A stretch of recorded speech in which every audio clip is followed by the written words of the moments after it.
Picture this. You're watching one robot arm in a factory. Impressive, right? Now the camera pulls back. There's 5,000 of them, working, learning, thinking. That's happening this year. Elon Musk just announced Tesla's building 5,000 Optimus robots, what he calls a Roman legion of machines. But here's what nobody's telling you. They're already behind schedule. 8 months into 2025, only hundreds built instead of thousands. The dream meets reality. Yet this failure reveals something bigger. China's Agibot is matching Tesla's 5,000 unit target, jumping from under 1,000 last year. Figure AI's robots at BMW's factory now work 4x faster, 7x more accurate than their trial versions. We're watching a global race where being second means being last. Meet the engineers living this revolution. Milan Kovac, head of Tesla's Optimus program, just quit. The company's suing former employees for stealing robot hand secrets. Why the drama? Because these aren't just machines.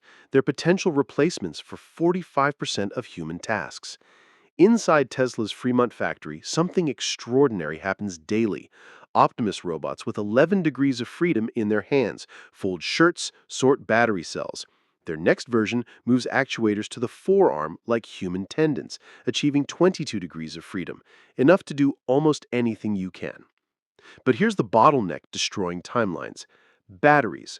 Current Optimus batteries last under 2 hours. China's export restrictions on rare earth metals imposed after Trump tariffs threaten production of the magnets needed for movement. The irony. We can build the brain, but we can't power the body. Each robot weighs 125 pounds, carries 45 pounds, but needs constant charging. Imagine your coworker needing a 2-hour nap every 2 hours. Now the twist. Despite problems, money's pouring in. Morgan Stanley projects a $5 trillion humanoid robot market by 2050. Why? Goldman Sachs sees $38 billion by 2035, with major growth starting now in 2025. The AI agent market, the brains powering these bodies, explodes to $407 billion by 2027. AI in supply chains alone jumps from $9.94 billion in 2025 to $192.51 billion by 2034. That's 39% growth yearly. Every robot needs AI, every AI needs data, every data point needs processing.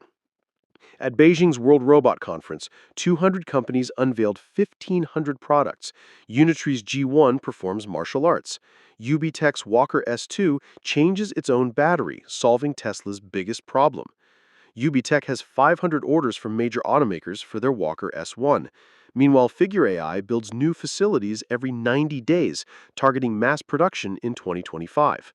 This isn't competition, it's war. Here's what's actually revolutionary. Autonomous agents, not the robots, the intelligence inside them. OpenAI's new models think before answering, correcting mistakes, breaking complex problems into simple steps. Inference at the edge means thousands of tokens per query, microseconds of processing. Your future coworker isn't just mechanical, it's reasoning. OpenAI's operator navigates websites autonomously. ByteDance's UI TARS interacts with any interface like a human. Physical robots are just bodies for digital minds already working.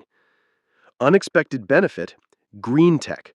Agricultural robots mechanically remove pests, eliminating pesticide needs. In data centers where AI lives, AI agents optimize operations, with companies revamping customer service through AI-human collaboration. AI optimizes entire supply chains, with even small suppliers providing granular sustainability data like monthly energy consumption. The machines designed to replace us might save the planet first. Tesla targets 10,000 Optimus units internally for 2025, though Musk admits probably not, expecting several thousand doing useful work by year's end. Next year, 50,000 units, 10 legions. Musk predicts 50,000 to 100,000 by 2026, ramping production tenfold. Within 5 to 6 years, 1 million units annually. At scale, an Optimus costs $20,000, less than a car. Musk claims robots could drive Tesla's valuation to $25 trillion. Fantasy? Maybe. But consider, when you drive a Tesla, you're training their AI. When you wear meta glasses, you're teaching robots to pour coffee, play piano. We're not just building robots, we're all training them. Every interaction, every photo, every drive feeds the machine. As software becomes agentic, robots become agents. Any machine that can be automated will be. The Roman legions Musk mentioned, they conquered the known world not through numbers, but through discipline, coordination, and systematic advancement. These digital legions won't use swords, they'll use data, efficiency, and tireless precision. The question isn't whether robots will transform everything, it's whether you'll be commanding them, working with them, or watching from the sidelines as they march past. The legion is forming. Where will you stand?